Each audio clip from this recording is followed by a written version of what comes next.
Hello everybody, welcome to another Life of DJ. So, just a little bit of an update. I know it's been a while since I did a video here. 1 year of home ownership, going pretty smoothly. Nothing major has went wrong, other than a slight job change, but no longer with Amazon. Been with Amazon for about 4 years, then moved on to another company called JB Hudco. Kind of doing the same thing. I want to go over the main part of this video because I think the last video that I did was plans for the workshop, which is something that I would like to do. So anyway, let's go ahead and head on out to the shop. Alright, so we're back out in the shop again. As you can tell from the last time I did a video of the shop, it was back in November 2020. So just wanted to give almost a 1 year update on what things are going on. Just in my has changed, and I'll get over to the door here in a bit, but yeah, it's still a humongous hot mess, to say the least. So let's go over some of the main project I've been working on the past few weeks. I'm finally getting rid of this garage door. I don't like it. It sits too low, and every time I bring tall pieces of board in, I keep whacking it. And not to mention, because when this door is open, guess what else it blocks? A light, which was a design flaw for whoever put this in. But that seemed to be changing, because guess what? I built a new set of doors.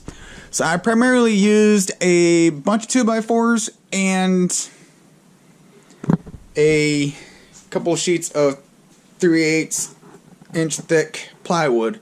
And then it took me a couple of weeks to get all the materials needed, and built my first set of doors. In my opinion, not bad for going a full custom build. This was actually one of my more complex projects. A couple of improvements I could have made was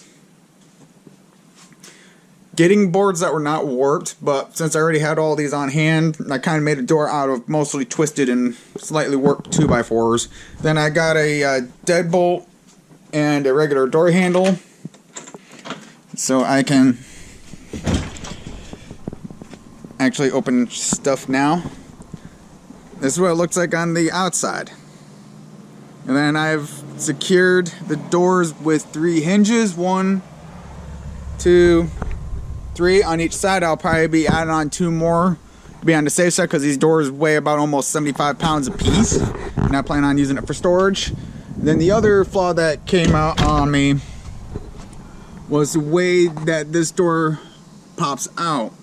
It's pretty level going down, but as I'm going up is where it usually tends to slide up on me, but I will work on getting that fixed over time, because trying to bend a warp door, and as you can tell, I gotta fix that down there. All I have to do is sand it down. It's kind of expanded. Now I gotta space that out a bit. Just a couple of the improvements I need to make. But anyway, since this project is near completion, I also gotta work on sealing up on the top a bit better. So I can't complain there.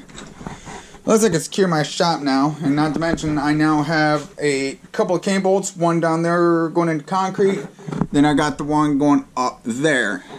I do plan on putting in a couple of additional cane bolts on the other door, because you don't know when you get that big storm and you want to keep everything nice and secure so it doesn't fall off. But anyway, if you guys remember over here, it used to be a shelf. Guess what? I've turned said shelf into a miter saw station. And also trying to keep storage in mind. Now the reason why I have this door opening first is when I have a long piece of board I need to cut, I literally need to open the door to cut my piece of material. But one of the things I might do is put a flap down, so I'm not having to, cut a flap in through this area, so I can actually cut stuff. So that'll be something for later on. But I reused most of the shelf boards from this shelf to make my miter saw station, and a bunch of pocket screws. Now I ordered my pocket hole jig. Amazon site sent me 3 instead of 1. But hey, it is what it is. Then over here, what I did over here was I moved the workbench right here, thinking it would be more open. That was a mistake. Since One, I don't have a lot of working room over in this section here, and it makes it hard for me to get my Makita lawnmower out, which makes it a little bit more tempting not to mow the lawn.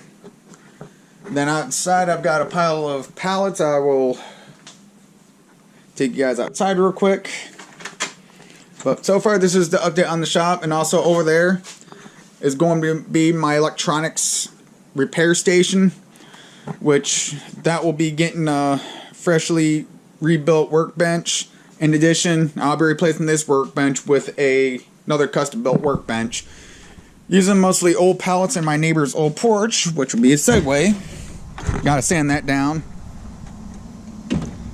so I can show you guys my little lumber yard.